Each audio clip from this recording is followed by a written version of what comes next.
Sir tissue লাগবো? না না, লাগবে না লাগবে না। হ্যাঁ হ্যাঁ লাগবে, দাও টিস্যু, দাও দাও দাও। এই দেখ টিস্যুর ভিতরে 1000 টাকার নোট, এগুলো সব নিতে হবে। ভাই তোমার টিস্যু কত করে? স্যার এক পিস 1000 টাকা করে। মিরাজ, দেখতেছি তো পুরো টিস্যুর ভিতরে টাকা, তাহলে আমরা সবগুলোই নিয়ে নিই।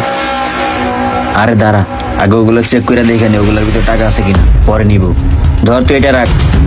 এ ভাই তোমার আরেকটা টিস্যু দাও তো দেখি। স্যার আর একটা নিবেন? হ্যাঁ আমরা সবগুলাই নিব, খালি একটু দেখবো। ও স্যার আর একটা দেখবেন? আচ্ছা দেখাইতেছি।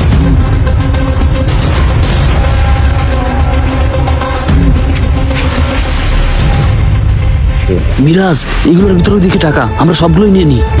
হ্যাঁ তুই ঠিক বলছস। ভাই তুমি আমরা সবগুলো টিস্যু দাও। সবগুলো তো মেলা দাম। আচ্ছা ঠিক আছে দিচ্ছি।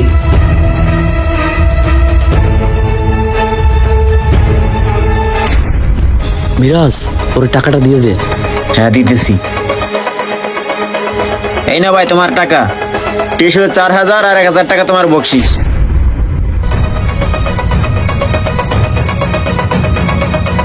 ঠিক আছে স্যার, তবে একটা শর্ত আছে, আপনারা আমার পিছনে পিছনে আসতে পারবেন না। আরে না না ভাই, কি বলো? তোমার পিছনে পিছনে আমরা কেন যাব? তুমি যাও, সমস্যা নাই, যাও। হ্যাঁ হ্যাঁ আমরা তোমার পিছনে যাবো না, তুমি এখন যাও।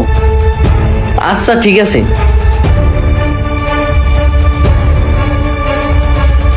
ফারুক হয়তো বলছিল ওর পিছিয়ে যাইতে না, ওর কাছে মনে হয় আরো অনেক টাকা আছে। ওই টিস্যু কই থেকে নে, চল আমরা যাই দেখি। হ্যাঁ তুই ঠিক বলছিস, কিন্তু তার আগে আমাদের টাকাগুলো গুনে দেখতে হবে এখানে কত টাকা আছে। আচ্ছা ঠিক আছে চল।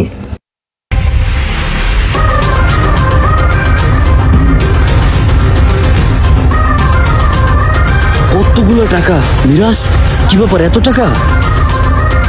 আরে হবে এটা একটার মধ্যে 1 লাখ, তাহলে 4টার মধ্যে 4 লাখ।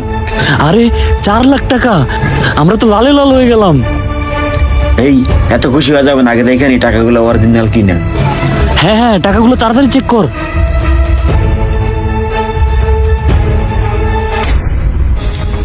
কিরে এ দেখি নকল টাকা। হায় হায়, কি কস? দেই, সত্যিই তো নকল টাকা। আরেকটা দেই তো। হ্যাঁ সবগুলাই তো নকল টাকা। তাহলে শালা কি আমাকে চুনো লাগাই গেল? চল তো শালার যায় ধরি। চল।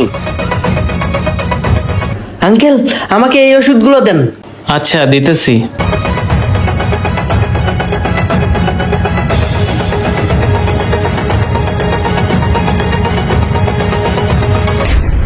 এই নেন।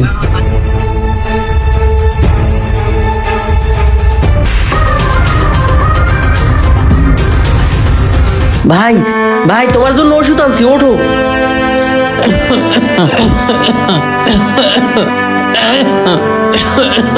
ওষুধ আনছো ভাই? আমার জন্য তুই খুব কষ্ট করতেছস তাই না ভাই? ভাই তুমি কি যে কর না, আমার কিসের কষ্ট? তোমার সুস্থতার লোকে যা করা লাগে আমি তাই করব। ভাই ওষুধগুলো খেয়ে নাও। ধরো ভাই, তুমি খাইয়ে নাও। স্যার স্যার আমারে মাফ করে দেন, আমি ইচ্ছা করে এই কাজ করিনি। আমার ভাই অসুস্থ, তাই আমি বাধ্য হয়ে এই কাজ করছি। ভাই, আমাদের কাছে মাপ চাওয়ার কোনো দরকার নেই। হ্যাঁ আমরা সবকিছু নিজের চোখে দেখেছি।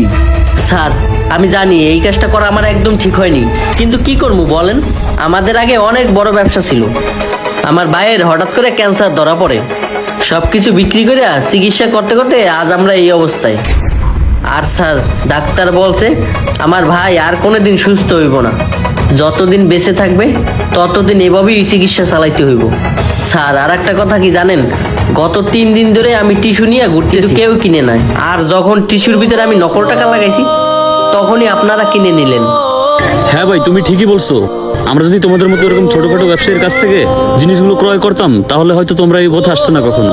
আমাদেরই ভুল। হ্যাঁ ও ঠিকই বলছে। আর তুমি কোনো টেনশন করো না, আজ থেকে তোমার ভাইয়ের চিকিৎসার দায়িত্ব আমাদের, আর তোমার কাজের ব্যবস্থাও আমরা করব। এই নো ভাই, এখানে কিছু টাকা আছে, এই টাকাটা আপাতত তুমি রাখো, আর কালকে আইসা তোমার ভাইকে আমরা হসপিটাল ভর্তি করাবো। নাও টাকাটা রাখো। আপনাদেরকে অসংখ্য ধন্যবাদ আমাকে সহযোগিতা করার জন্য। আরে ভাই, ধন্যবাদের প্রয়োজন নেই। মানুষ হয়ে যদি আমরা মানুষকে সহযোগিতা না করতে পারি, তাহলে আমরা কেমন মানুষ হলাম বলো? আচ্ছা ঠিক আছে, তাহলে তুমি থাকো, আমরা এখন যাই। ঠিক আছে ভাই, থাকো। বন্ধুরা, আমাদের ভিডিওটি আপনাদের কাছে কেমন লেগেছে? ভালো লাগলে অবশ্যই শেয়ার করে দিবেন। ধন্যবাদ সবাইকে।